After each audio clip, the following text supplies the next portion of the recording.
올해째로 이제 건축 명장은 4년째 받고 있고요. 특장점이라고 할 수 있을 만한 부분이 에너지 관련된 부분인 것 같습니다.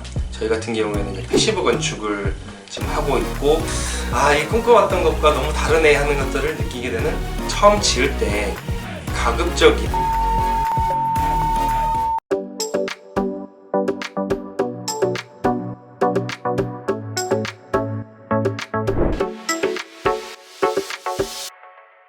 IMTV 구독자분들 안녕하십니까. 3스퀘어 종합건설의 윤병윤입니다. 저희 회사는 지금 개인 사업자부터 해서 약 한 8, 9년 정도 된 것 같습니다. 회사 이름이 보통 건설회사들 보면 두 글자나 뭐 이렇게 좀 간단한 편인데 대단한 의미는 아니고요. 이게 한국에서 3이라고 하는 숫자의 의미가 한 평을 얘기할 때도 3.3제곱미터를 얘기하고 한자, 한치, 이게 기본이 잘 돼 있어야 나중에 이 결과물이 좋다라는 슬로건에서 기본을 곱한다는 의미로 이제 있고요. 3스퀘어에서 이제 구체적으로 하고 계시는 업무들은 어떤 것들이 있는지? 설계는 뭐 저희가 하는 게 아니지만 한번 건물을 지을 때 이 건물에 필요한 철거, 통사, 그리고 건물을 짓고 인테리어 하는 부분까지 해가지고 모든 과정에서 저희가 다 이 부분을 이제 관여를 하고 있고요. PM 아닌 PM 역할을 좀 하는 것 같습니다. 왜냐하면은 이 프로젝트를 진행하는 데 있어서 건축주 입장에서는 처음 짓는 분들이 대부분이고 잘 모르신 경우가 많다 보니까 전문적으로 내용들을 공유를 드려서 투명하게 건물을 지을 수 있도록 해드리고 있습니다. 시상 소감 한번 전해주시면 좋을 것 같아요. 올해째로 이제 건축 명장은 4년째 받고 있고요. 건축 시장에서 이제 어려운 선택을 해야 될 수도 있고 조금 부족한 건물을 만들면서라도 회사를 운영을 해나가야 될 수도 있는데, 그런 순간에 어쨌든 조금이라도 더 좋은 퀄리티를 내면서 좋은 건물을 만들고자 이제 노력을 하다 보니까 계속 이제 4년째 상을 받고 있는 것 같습니다. 한 10년 이상 받으신 건축 명장 선배님들 회사에 비하면 아직까지도 많이 모자란 것 같습니다. 이 오래된 회사가 주는 단단함 같은 것들을 가지려고 처음 시작은 새롭고 신선하고 좀 합리적인 회사였으나 앞으로는 점점 더 이제 굳건한 회사로 이제 가려고 하고 있습니다. 우리 이제 삶에 밀접하게 이제 닿을 수 있는 집이나 또 상가 건물이나 이런 중소규모의 건물들을 시공하는 건설사 중에서 바른 건설 문화를 이제 만들어가기 위해서 노력하는 분들에게 그 새건축사협회에서 시상하는 그 부분이고요. 건축가가 이제 건설사에 주는 거다 보니까 아무래도 이제 좀 뜻깊은 것 같습니다. 어떤 부분에 좀 주목을 받고 이제 3스퀘어가 이렇게 4년 연속 수상을 좀 할 수 있었을까요? 저희가 좀 특장점이라고 할 수 있을 만한 부분이 에너지 관련된 부분인 것 같습니다. 다른 여타 건설사와 좀 달리 저희 같은 경우에는 이제 패시브 건축을 지금 하고 있고,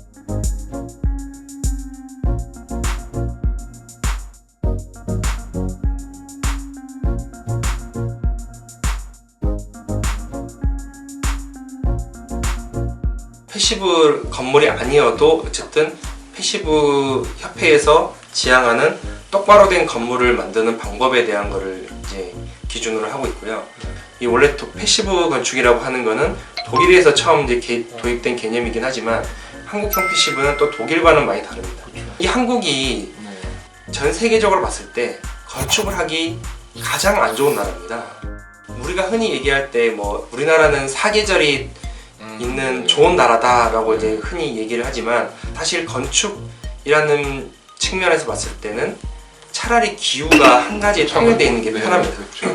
한쪽에만 좀 특화가 돼 있으면은 그거를 이겨내는 쪽으로만 건물을 지어내면 되는데, 이제 우리나라 문제가 습하고 건조하고 춥고 덥고가 이 네 가지가 섞이다 보니까 총 가지수가 16가지가 되죠. 여름철에 사실 우리가 제습만 틀어도 많이 시원해지는 것처럼 습도를 좀 낮출 수 있으면은 좀 더 시원해질 수 있는 것, 그리고 겨울철에는 일정 이상의 습도를 머금을 수 있게 유지할 수 있는 것.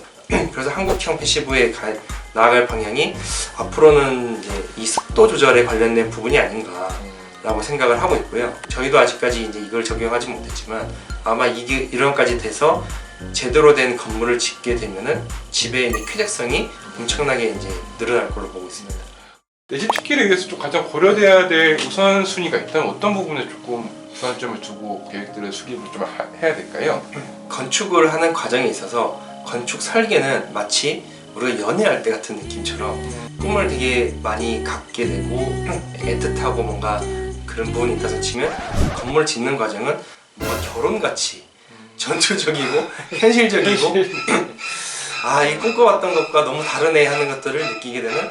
근데 이 말을 좀 약간 역설적으로 하자면 설계를 할 때부터 내 얘기를 무조건 다 들어준다기보다는 아닌 거는 왜 아닌지를 잘 설명해 줄 수 있는 건축가를 만나서 건설사를 이제 찾는 과정 같은 경우도 내가 만들 건물과 같은 경험을 많이 하신 분이 사실 제일 좋습니다. 그리고 얼마나 소통이 잘 될 것인가가 중요한 부분입니다. 이 건물에 대한 계획을 잘 세울 수 있는 건설사와 현장 관리자를 만나는 게 좋은 길인 것 같습니다. 대표님이 생각하는 좋은 건물에 대한 정의를 좀 해볼 수 있을까요? 제가 건축주분들에게 이제 얘기 드리는 거는 리모델링을 감안해서 짓기보다는 처음 지을 때 가급적 리모델링을 안 해도 될 수준으로 좀 돼 있으면은 더 낫겠다라고 얘기를 드립니다. 왜냐면 한 20억 하는 건물에서 외장재나 창호나 이런 것들을 줄여서 2억을 깎을 수 있다고 치면은 뭐 이게 만약에 리모델링 시기가 20년 뒤에 왔다. 그때는 들어간 돈이 5억, 6억 이렇게 들어가실 수가 있어요. 그리고 그 기간 동안 이제 갖게 되는 기회비용 상실도 이제 생각을 하셔야 되고요.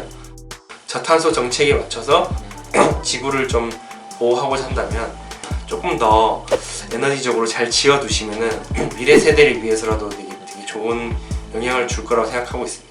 뭐 3스퀘어를 뭐 한 단어 뭐 표현한다면 어떻게 좀 표현을 할 수가 있을까요? 합리적이다라는 얘기를 할 수 있을 것 같습니다. 건물을 만드는 과정도 그렇고 그리고 이 업무를 진행하는 순간의 어떤 이 과정들도 그렇고 모든 과정에서 좀 합리적이다라고 생각을 할 수 있을 것 같고요. 내년에 대한 좀 계획들 어떻게 내다보고 계실까요? 지금까지도 사실 동네에서 가장 뛰는 건물을 짓다 보니까 많은 주목을 많이 받고 있었습니다. 근데 그런 건물들이 향후에는 이제 생김새만이 아니라 조금 더 많이 에너지적으로도 좋아서 공간 사용에 대한 경험이 좋은 건물을 만드는 데 좀 더 집중을 하려고 하고 있고요. 그런 걸 위해서 더더욱이 이제 지금 같이 함께 하고 있는 건축사무소 분들과 더 많은 소통을 통해서 더 나은 결과가 될 수 있도록 전문가로서 이제 할 일을 더 열심히 해야 되겠다고 생각하고 있습니다.